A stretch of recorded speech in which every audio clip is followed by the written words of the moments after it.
오늘 말씀은 스바냐 3장 1절에서 20절까지 말씀인데요. 1절에서 5절까지만 읽도록 하겠습니다. 패역하고 더러운 곳 포악한 그 성읍이 화 있을진저 그가 명령을 듣지 아니하며 교훈을 받지 아니하며 여호와를 의뢰하지 아니하며 자기 하나님에게 가까이 나아가지 아니하였도다. 그 가운데 방백들은 부르짖는 사자요 그의 재판장들은 이튿날까지 남겨두는 것이 없는 저녁 일이요 그의 선지자들은 경솔하고 간사한 사람들이요 그의 제사장들은 성소를 더럽히고 율법을 범하였도다.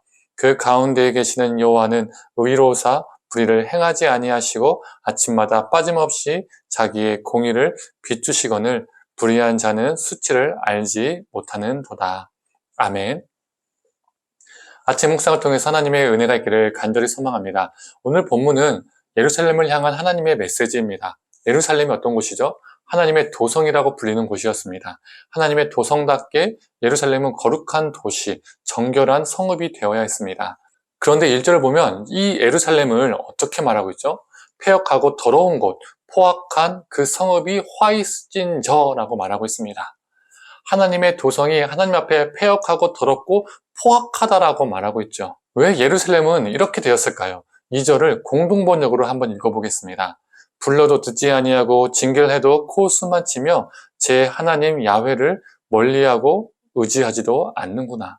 이 예루살렘에 사는 백성들이 하나님으로부터 눈과 귀를 닫았습니다. 오히려 하나님의 말씀에 코웃음치고 하나님을 의지하지 않았습니다. 그렇다면 백성들이 이러한 모습인데 지도자들은 어떠한 모습이었을까요? 3절을 표준 세번역으로 읽어보겠습니다. 그 안에 있는 대신들은 으르렁거리는 사자들이다. 재판관들은 이튿날 아침까지 남기지 않고 먹어치우는 저녁 일이 때다. 백성들을 바르게 이끌어야 할 지도자들이 사자와 이리떼가 되었습니다. 자신들의 욕심을 채우기 위해서 백성들의 삶을 뜯어먹는 짐승이 되었다는 것이죠.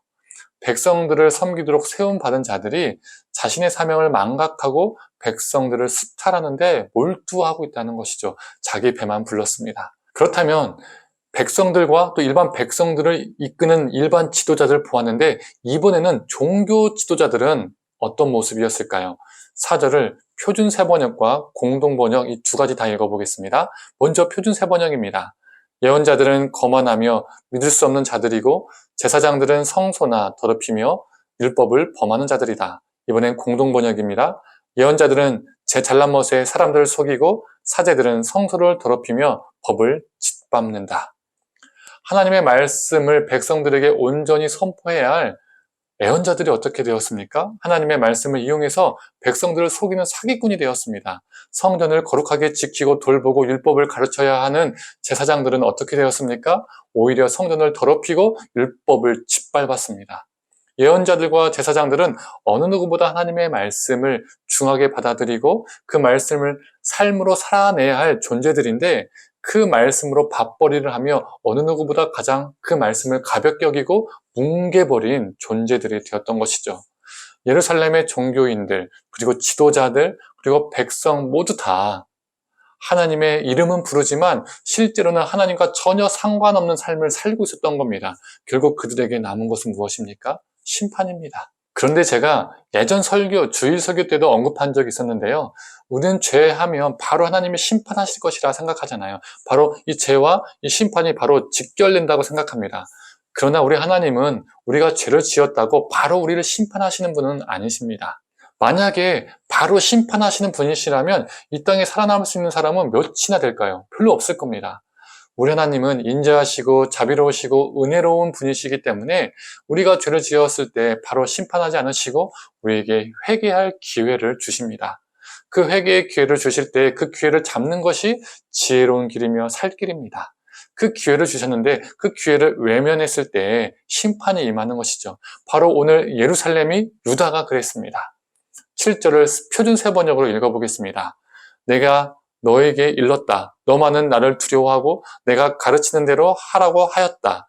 그러면 내가 벌하기로 작정하였다가도 네가 살 곳을 없애지는 않겠다고 하였는데도 너는 새벽같이 일어나서 못된 일만 골라가면서 하였다.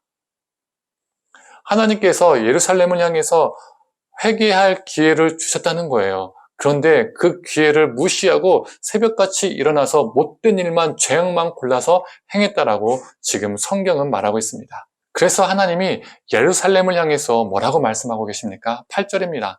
나 여호와가 말하노라. 그러므로 내가 일어나 벌할 날까지 너희는 나를 기다리라. 내 뜻을 정하고 나의 분노와 모든 진노를 쏟으려고 여러 나라를 소집하며 왕국들을 모으리라. 온 땅이 나의 질투의 불에 소멸되리라. 하나님이 예루살렘을 향해서 너희는 나를 기다리라 라고 말씀하고 계십니다. 요즘 말로 하면 이런 거죠. 너 딱 기다려, 가만 안 둘 거야 라고 말씀하고 계신 거예요.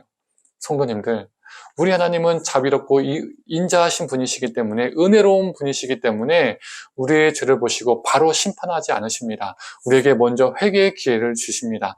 우리에게 기회를 주실 때 그 기회를 잡는 것이 지혜로운 길이며 우리가 사는 길입니다.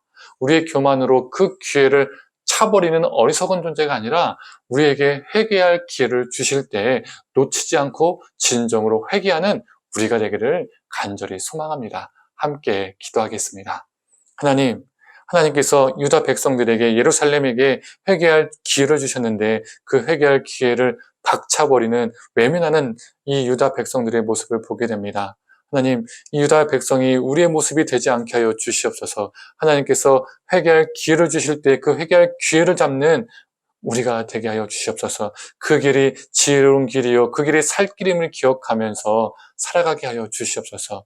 하나님, 오늘 이 순간에도 우리 삶 가운데 회개할 것이 있다면 기억나게 하여 주시고 입술로만 고백하는 것이 아니라 삶으로 돌이키는 우리가 되게 하여 주시옵소서. 감사드리며 사랑에 많으신 예수님의 이름으로 기도드립니다. 아멘.